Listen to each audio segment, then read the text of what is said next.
नमस्कार दोस्तों, आज हम बात करेंगे उन रीजंस की जिनकी वजह से हस्बैंड वाइफ के बीच दूरियां आ सकती हैं।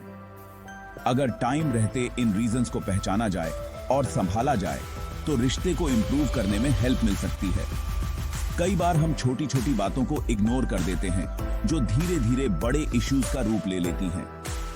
लाइफ के इस सफर में रिश्ते ही हमारा सबसे बड़ा सहारा होते हैं और हस्बैंड वाइफ का रिश्ता तो सबसे इंपॉर्टेंट होता है। इस वीडियो में हम उन 11 मेन रीजंस पर गौर करेंगे जो हस्बैंड वाइफ के बीच दूरियां पैदा करते हैं। साथ ही हम इन दूरियों को कम करने के कुछ सिंपल उपायों पर भी चर्चा करेंगे। दोस्तों, कम्युनिकेशन किसी भी रिश्ते की नींव होती है। यह वह ब्रिज है जो दो दिलों को जोड़ता है। जब कम्युनिकेशन वीक पड़ता है तो रिश्ते में दूरियां आना स्वाभाविक है। कई बार हम अपनी फीलिंग्स को सही तरीके से एक्सप्रेस नहीं कर पाते। शब्द हमारे मुंह तक आते हैं लेकिन हम उन्हें कह नहीं पाते। यह भी हो सकता है कि हम अपनी बात कहें लेकिन सामने वाला उसे समझ न पाए। मिसअंडरस्टैंडिंग्स भी कम्युनिकेशन में बाधा बनती हैं। एक छोटी सी बात अगर टाइम पर क्लियर न हो तो वह बड़ा रूप ले सकती है। दो दिलों के बीच डाउट और सवाल खड़े कर सकती है। इसलिए यह बहुत जरूरी है कि हम अपने पार्टनर से खुलकर बात करें, अपनी फीलिंग्स को क्लियरली एक्सप्रेस करें, उनकी बातों को धैर्य से सुनें और समझने की कोशिश करें। याद रखें, बातचीत ही वह सेतु है जो रिश्ते में आई दूरियों को मिटा सकता है। आज की भागम भाग भरी जिंदगी में हम सब अपने कामों में इतने बिजी हो गए हैं कि अपनों के लिए टाइम निकालना मुश्किल हो गया है। ऑफिस का काम, घर की जिम्मेदारियां और सोशल मीडिया, इन सब में उलझे रहकर हम अपने पार्टनर को वह टाइम नहीं दे पाते जिसके वे हकदार हैं। जब हम एक दूसरे के साथ टाइम नहीं बिताते तो धीरे धीरे दिलों के बीच की दूरियां बढ़ने लगती हैं। बातचीत कम होती जाती है और रिश्ते में एक एम्प्टीनेस आ जाती है। यह जरूरी है कि हम अपनी बिजी दिनचर्या में से कुछ समय अपने पार्टनर के लिए निकालें। साथ में खाना खाएं, घूमने जाएं या फिर बस एक दूसरे के साथ बैठकर बातें करें। याद रखें, टाइम का महत्व पैसों से भी ज्यादा होता है। अगर आप अपने रिश्ते को स्ट्रॉन्ग बनाना चाहते हैं तो अपने पार्टनर को टाइम दें। हर इंसान की फीलिंग्स अलग होती हैं। हर किसी के जीने का तरीका अलग होता है। रिश्ते में भी दोनों पार्टनर्स का इमोशनली जुड़ाव होना बहुत जरूरी है। कई बार ऐसा होता है कि एक पार्टनर अपनी फीलिंग्स को खुलकर व्यक्त करता है जबकि दूसरा अपनी फीलिंग्स को दबाकर रखता है। इससे रिश्ते में असंतुलन पैदा होता है। यह भी हो सकता है कि दोनों ही पार्टनर अपनी अपनी फीलिंग्स को समझने में असमर्थ हों। इससे भी रिश्ते में दूरियां आ सकती हैं। जरूरी है कि हम अपने पार्टनर की फीलिंग्स को समझें, उनके साथ एम्पैथी रखें। जब वे खुश हों तो उनके साथ खुश हों, जब वे दुखी हों तो उन्हें सांत्वना दें। याद रखें, रिश्ते में एक दूसरे का साथ निभाना बहुत जरूरी है, खासकर emotionally. Chapter 4, lack of trust. Trust किसी भी रिश्ते की नींव होती है। जब दो लोग एक दूसरे पर भरोसा करते हैं तो उनका रिश्ता स्ट्रांग होता है। लेकिन जब ट्रस्ट टूटता है तो रिश्ते में दरार आना लाजमी है। धोखा, विश्वासघात, झूठ, ये सब ऐसे रीजंस हैं जो रिश्ते में अविश्वास पैदा करते हैं। एक बार ट्रस्ट टूटने पर उसे फिर से जीतना बहुत मुश्किल होता है। कई बार बिना किसी रीजन के भी एक पार्टनर को दूसरे पार्टनर पर डाउट होने लगता है। यह डाउट धीरे धीरे बढ़ता जाता है और रिश्ते को खोखला कर देता है।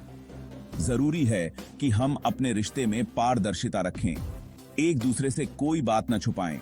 अगर कोई गलती हो जाए तो उसे एक्सेप्ट करें और माफी मांगें। याद रखें, ट्रस्ट एक बार टूटने पर उसे जोड़ना बहुत मुश्किल होता है। इसलिए अपने रिश्ते में ट्रस्ट को हमेशा बनाए रखें।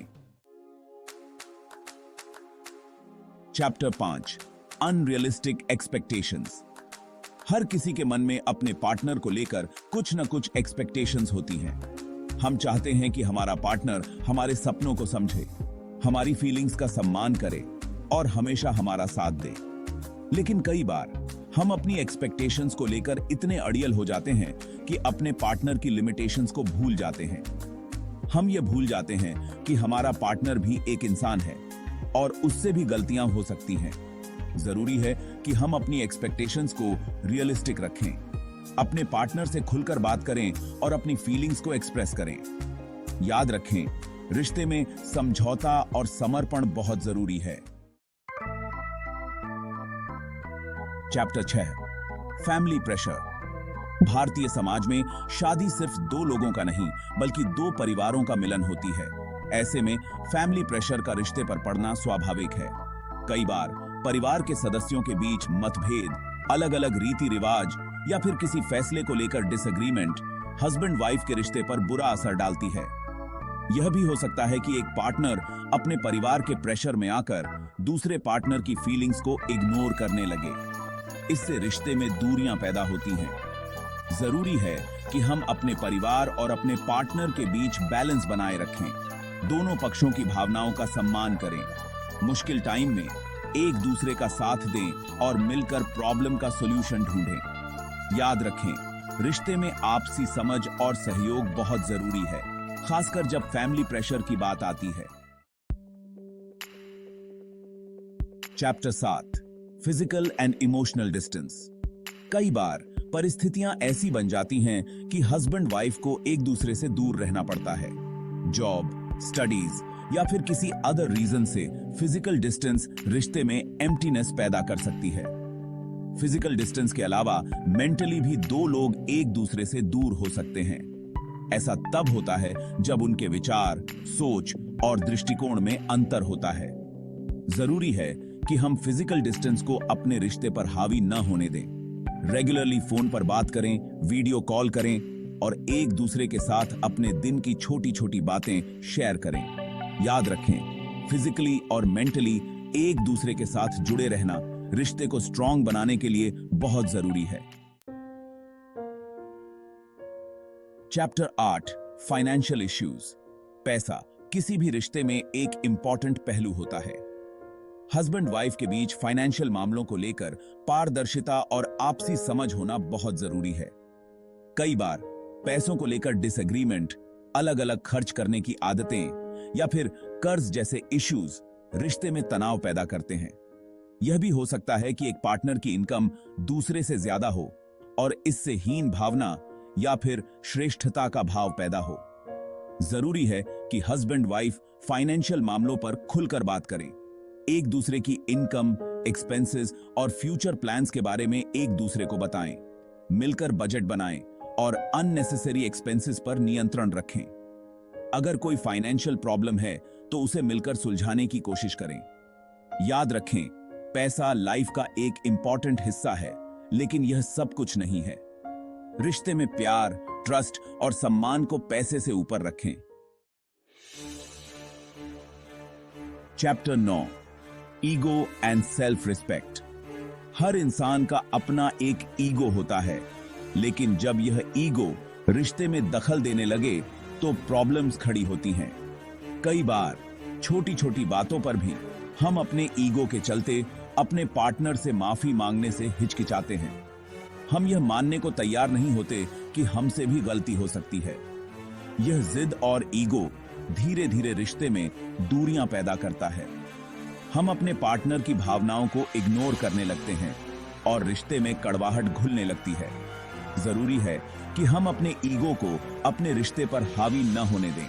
अगर हमसे गलती हुई है तो उसे एक्सेप्ट करें और दिल से माफी मांगें। अपने पार्टनर की भावनाओं का सम्मान करें और उनकी बातों को सुनें। याद रखें, रिश्ते में ईगो का कोई स्थान नहीं होता। Chapter 10, family planning and parenting issues. बच्चे किसी भी मैरिड कपल के लाइफ में एक इंपॉर्टेंट हिस्सा होते हैं। कई बार फैमिली प्लानिंग को लेकर हस्बैंड वाइफ के बीच मतभेद हो जाते हैं। यह मतभेद कब, कितने बच्चे पैदा करने हैं जैसे इश्यूज पर हो सकते हैं। जरूरी है कि हस्बैंड वाइफ फैमिली प्लानिंग पर खुलकर बात करें। बच्चे खुशहाल मैरिड लाइफ का एक खूबसूरत हिस्सा होते हैं, लेकिन उन्हें तभी दुनिया में लाना चाहिए जब दोनों पार्टनर्स तैयार हों। Chapter 11, health problems. जब कोई बीमार होता है तो सिर्फ फिजिकली ही नहीं बल्कि मेंटली भी कमजोर हो जाता है। ऐसे में पार्टनर का साथ और सहयोग बहुत मायने रखता है। लेकिन कई बार लंबी बीमारी या फिर किसी सीरियस बीमारी के कारण रिश्ते में टेंशन आ जाता है। यह टेंशन बीमार पार्टनर की केयर को लेकर, फाइनेंशियल तंगी के कारण या फिर सेक्स लाइफ में कमी के कारण हो सकता है। जरूरी है कि हम अपने बीमार पार्टनर का पूरा ध्यान रखें, उन्हें प्यार और सहयोग दें, उनकी बीमारी को समझें और उनके साथ धैर्य से पेश आएं। याद रखें, मुश्किल टाइम में एक दूसरे का साथ निभाना सच्चे प्यार की पहचान होती है। अंत में तो दोस्तों, ये थे कुछ कॉमन रीजंस जिनकी वजह से हस्बैंड वाइफ के बीच दूरियां आ सकती हैं। अगर आप इन रीजंस को टाइम रहते पहचान कर संभालते हैं तो आप अपने रिश्ते को स्ट्रांग बना सकते हैं। याद रखें, हर रिश्ता अनमोल होता है और उसे संजोकर रखना हमारी जिम्मेदारी है।